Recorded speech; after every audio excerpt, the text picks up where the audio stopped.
Imagine placing a fork on a dinner table and watching everyone around you react with shock, disgust, and even fear. Today, this tiny piece of metal is so ordinary that we barely notice it. But centuries ago, the fork was strange, foreign, controversial, and sometimes viewed as a symbol of dangerous luxury. So, how did humanity go from eating almost everything with its fingers to putting forks beside every plate in the Western world? For most of human history, people simply used their hands.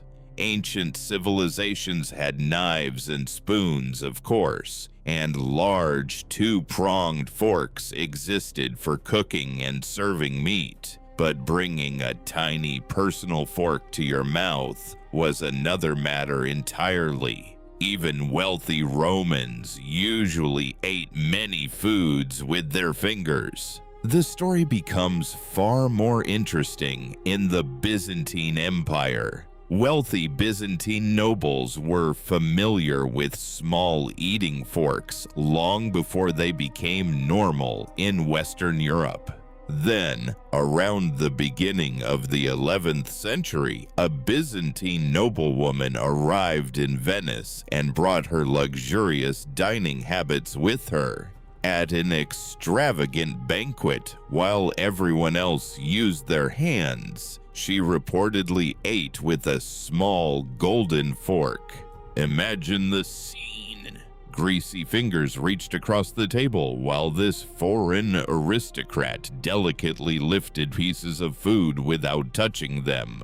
To some observers, it looked refined. To others, it looked ridiculously excessive. Religious critics attacked the extreme luxury associated with such aristocratic behavior. The fork became connected, at least symbolically, with vanity, decadence, and foreign extravagance. Later legends made the story even darker, helping create the popular image of medieval Europeans treating the fork almost like an evil object. Reality was more complicated, but the resistance was absolutely real. Why use a piece of metal when God had already given humans fingers? That attitude made sense to many people living centuries ago.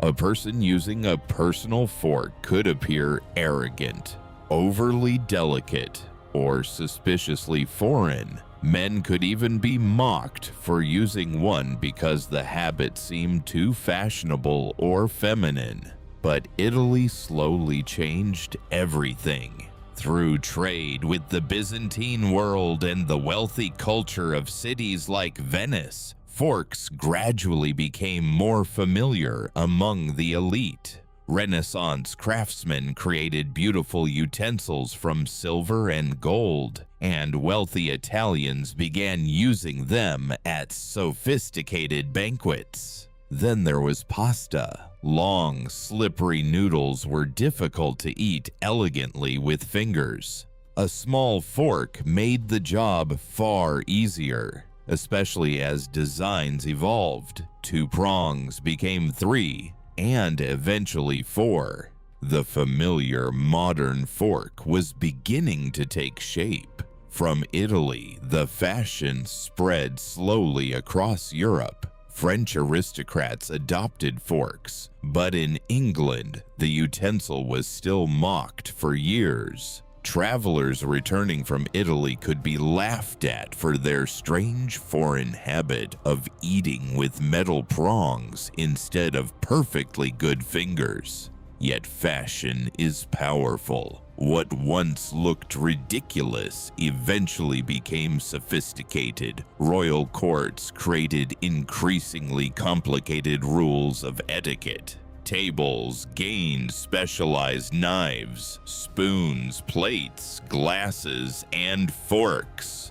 Knowing exactly which utensil to use became a way of showing class and education. By the 18th century, Forks were increasingly common among wealthy Europeans. Industrialization later made metal utensils cheaper, allowing ordinary families to own them. Factories could produce hundreds and eventually thousands of identical forks far faster than traditional craftsmen ever could. The fork also crossed the Atlantic. Early Americans did not immediately use forks the way we do today, but changing European fashions and mass production eventually made them standard across the United States. By the 19th century, the strange foreign object once mocked at medieval banquets was becoming an everyday necessity. And that may be the strangest part of the story. An object can look absurd, unnatural, or even morally suspicious to one generation and completely ordinary to the next. Today, billions of people use forks without thinking about Byzantine princesses, angry religious critics, fashionable aristocrats, or centuries of resistance. So the next time you pick up a fork, remember this: you are holding an object that humanity needed centuries to accept. Something once associated with excessive luxury and foreign decadence now sits quietly in kitchen drawers around the world. And perhaps the strangest thing is not that people once rejected the fork. It is how completely we have forgotten that they ever did.